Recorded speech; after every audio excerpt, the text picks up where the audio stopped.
The story begins with a group of criminals getting tattoos on their bodies from an old man. While the tattoos are being inked, one of the criminals hands the old man an envelope. As the old man opens the envelope, black sand pours out. The moment the old man sees the black sand, he is terrified and warns the criminals that the world's most dangerous assassins, known as ninjas, will soon arrive and kill them all. The criminals, however, dismiss his warnings and mock his fear. The old man then shows them a scar on his body and explains that many years ago, he and his companions were attacked by ninjas. All his companions were killed, but he survived because his heart is not on the left side like most people, it is on the right. Suddenly, the ninjas arrive and swiftly eliminate all the criminals. Meanwhile, the story introduces a secretive community called the Raizo, who have existed for thousands of years. Their leader gathers orphans from around the world and trains them to become ninjas. Once fully trained,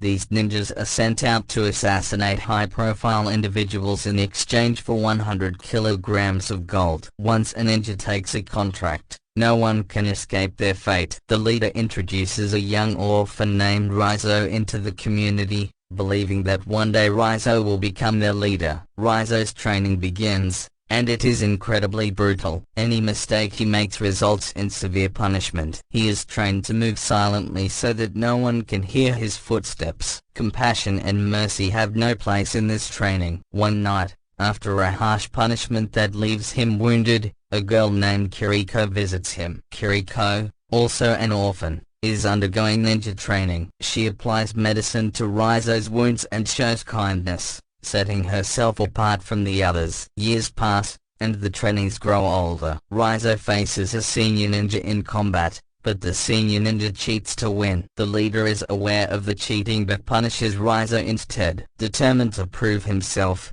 Raizo meditates all night and prepares for a rematch. The next day, he defeats each opponent one by one, demonstrating his exceptional skills. Kiriko, however, is disturbed by the violence and tells Raizo that no one should be killed. Raizo warns her that if the leader hears her words, she will be executed. Kiriko confesses her love for Raizo, but he remains focused on his training. One day, Kiriko is assigned her first mission to kill someone. She cannot go through with it and is punished by being locked away. That night, Raizo sneaks in to give her water. Kiriko decides she cannot stay and plans to escape. During a stormy night, she urges Raizo to leave with her, but he refuses. As she attempts to escape, the leader catches her. She is brought before everyone, tied up, and ordered to be executed by Takeshi, the senior ninja. Takeshi kills her in front of Raizo, shattering him emotionally. Raizo is devastated but doesn't know how to react. Having never experienced life outside the clan, he only knows the harsh world of violence within the ninja community. Meanwhile, in Berlin,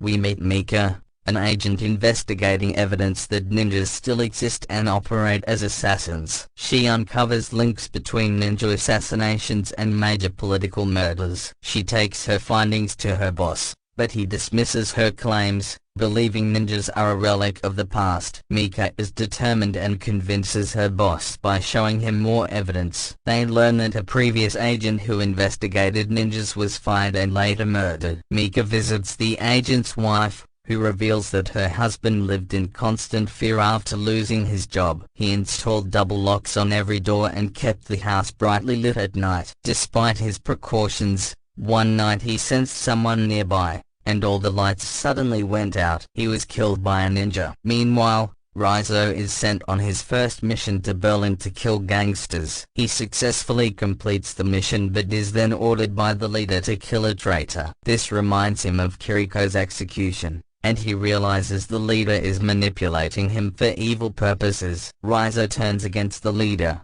attacks him, and injures him. However, the other ninjas retaliate, severely wounding Raizo and throwing him into a river. Luckily, he survives. One night, Mika is attacked by a ninja at her home, but Raizo saves her just in time. He has now turned against the ninjas and is determined to destroy their operations. Knowing that the ninjas will never stop hunting Mika, He takes her to a hotel and explains that ninjas can track their targets by scent. Mika contacts her boss to explain the attack, but her boss orders Raizo's arrest, acting under pressure from higher authorities connected to the ninjas. Raizo is captured and held in a heavily guarded facility. Mika confronts her boss, insisting that the ninjas will come for Raizo. Her warnings are ignored until the power suddenly goes out. Ninjas infiltrate the facility, killing the guards. Mika frees Raizo, who tells her to escape while he fights off the ninjas. Despite being highly skilled,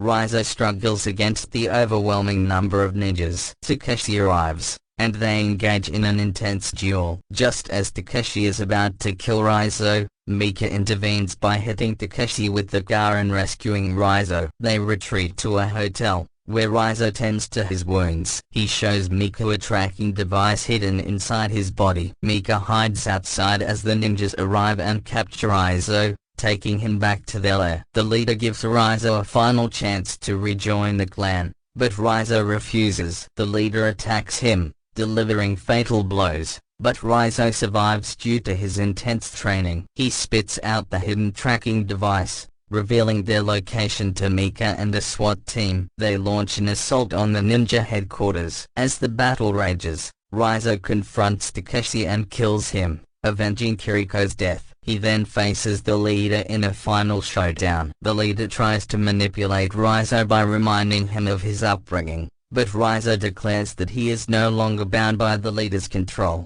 Mika arrives to help but is stabbed by the leader. Enraged, Raizo channels all his strength and kills the leader, avenging Kiriko and freeing himself from his past. Raizo carries Mika outside, where she is revealed to be alive because her heart is on the right side, like the old man's. The story ends with Raizo climbing over the walls of the lair, symbolizing his freedom from the violent world he was raised in. Although